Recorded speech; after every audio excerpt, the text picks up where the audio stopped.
Surame atau saja bulan Torok Tanyan atau saja bulan Torok Warapa atau sengaja bulan Torok bulan Syawal di bawah tanah. Wajib kita menyenyan tujuan. Kah. Tapi menyohana tujuan puasa khusus penting dah puasa. Nyohana bicara untuk sah puasa penting. Yang penting ni puasa. Rolanya ini ya tujuan puasa rolanya penting buat puasa. Kah dia saja puasa dulu.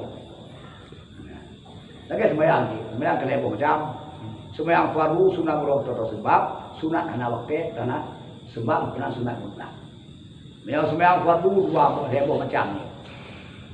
Nah, tujuan kerja atau kasar, ya, benar cikat boleh, benar, jawab nanti boleh.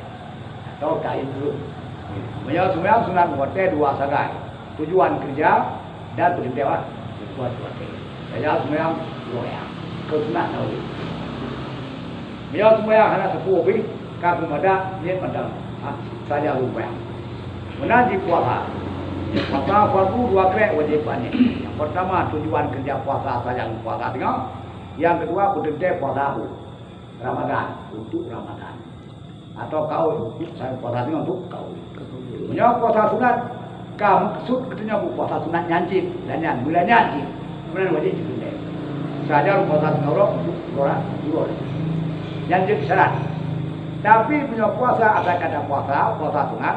Ada penting pulau dia nyo ajut ni puasa macam tentang saya ni pulau bung gede nyo berjalan lebih sempurna atas lebih sempurna mungkin pada orang gede nah ini puasa macam mungkin pada puasa dan yang keluar yo nawa itu somalit Ramadan nyambat.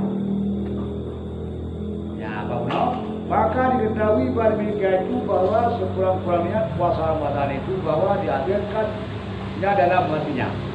Nawa itu soma gadin Ramadan. Saja puasa sehari daripada Ramadan. Yang bahasa maksudnya untuk Ramadan. Itu Ramadan itu.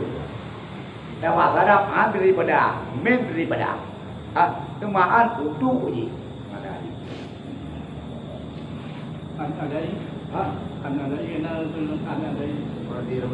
Anak wajib. Jangan wajib juga. Kadar wajib pernah pakai. Belajar lupa saat tengok berapa? Kita dulu mana anak panjuan kita duluan. Anak pujian puasa tengok. Nah, teman ni jadi lebih sempurna. Gini teman. Awal itu semua ngarit. Ada ini